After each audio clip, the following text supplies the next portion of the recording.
There has always been a tendency fostered by the great and the good themselves and their cohorts in the press and media, to assume that the rich and powerful enjoy their wealth and power because of an inherited intellectual superiority over their more lowly brethren, rather than as a process of chance, including the accident of birth, or through outright theft in one form or another. Elizabeth Gaskell had a different point of view, resulting from her close observation of the labouring masses she and her husband, the Unitarian minister of Cross Street Chapel in the centre of Manchester, worked amongst, coupled with her intimate knowledge of the middle-class manufacturers she socialised and resided with. I reproduce here the section of Mary Barton I found and still find particularly inspiring.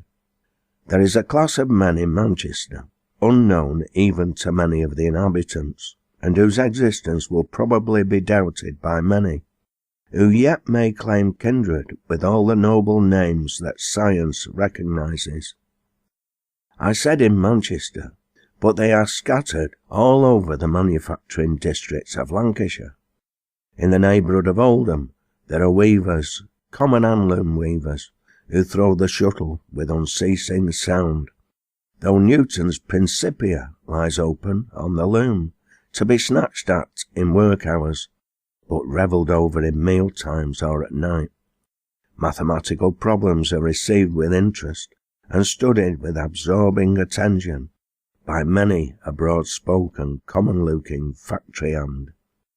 It is perhaps less astonishing that the more popularly interesting branches of natural history have their warm and devoted followers among this class.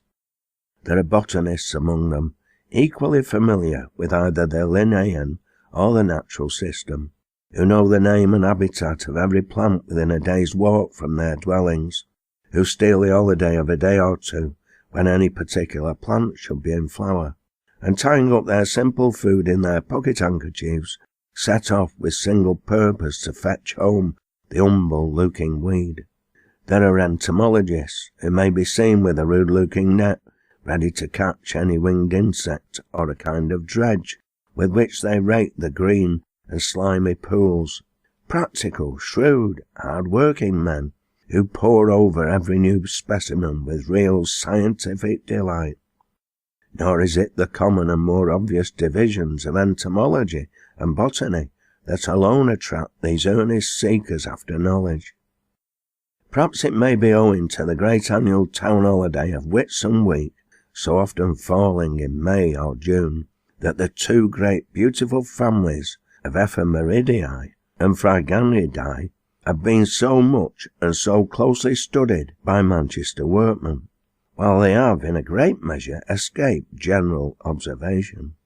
If you will refer to the preface to Sir J. E. Smith's Life, I have it not by me, or I would copy you the exact passage, you will find that he names a little circumstance corroborative of what I have said.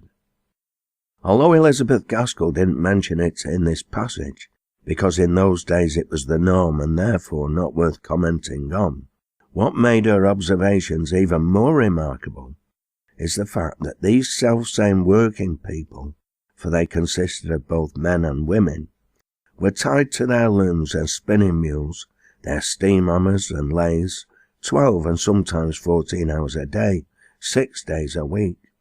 Yet they still found the energy to pursue their desire for knowledge, and such was their dedication when they stole a day's holiday.